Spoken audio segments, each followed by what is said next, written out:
All right, let's spiritually eat. Ready? Small devotional, but we're going to talk about it a little bit. So it says, prepare yourself for war.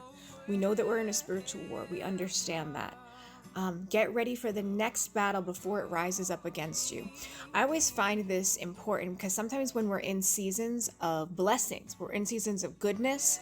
For anyone like myself, unfortunately, you've tasted so much pain and suffering. So when a lot of good things happen, you're like, well, wait a second, what's happening right here? But what I find beneficial in that is that it prepares me for battle. I'm able to, in the seasons of rest, prepare for what could potentially going. I understand the word of God. I understand that He prunes the fruit that is made so that there's always seasons of rest and seasons of war. But the entire time, even when we are resting, we understand we're still at war. Just like if our country went to war, we would understand that even if it was time to slit right there, the war is still going on. So you understand that the battle is still waging on. Doesn't mean you can't rest, doesn't mean you can't find moments of joy or even seasons of joy, but it's just understanding that and trying to stay, right, one step ahead of that. So it says, press into my strength so you can be strong in me and in the power of my might. See or set your forehead like flint and determined to reach your destiny despite the spiritual opposition that will come along your path. My word is true. So submit yourself to me, resist the devil that's resisting you.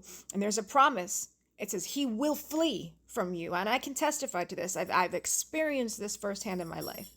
It says you will accomplish your assignment. Always wondering, what is your assignment? What are we supposed to do? A lot of times we get carried away with the grand scheme of the assignment, like the bigger picture.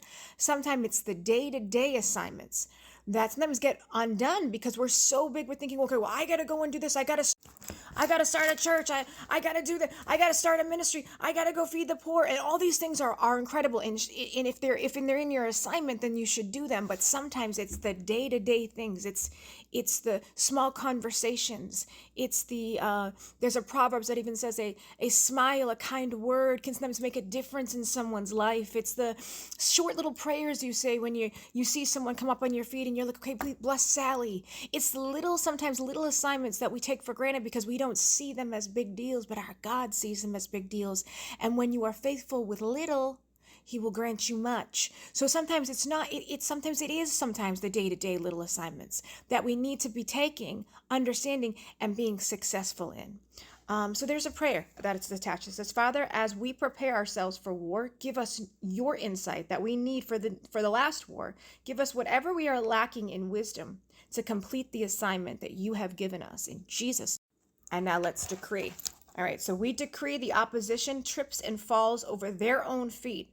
We declare our forehead is set like flint, and no devil in hell is going to stop our God-given mission in Jesus' mighty name. I pray that bless you. I pray that minister to the one. It's always about the one. It's never the 99. It's always the one. So if that one was for you, I pray you're blessed by it.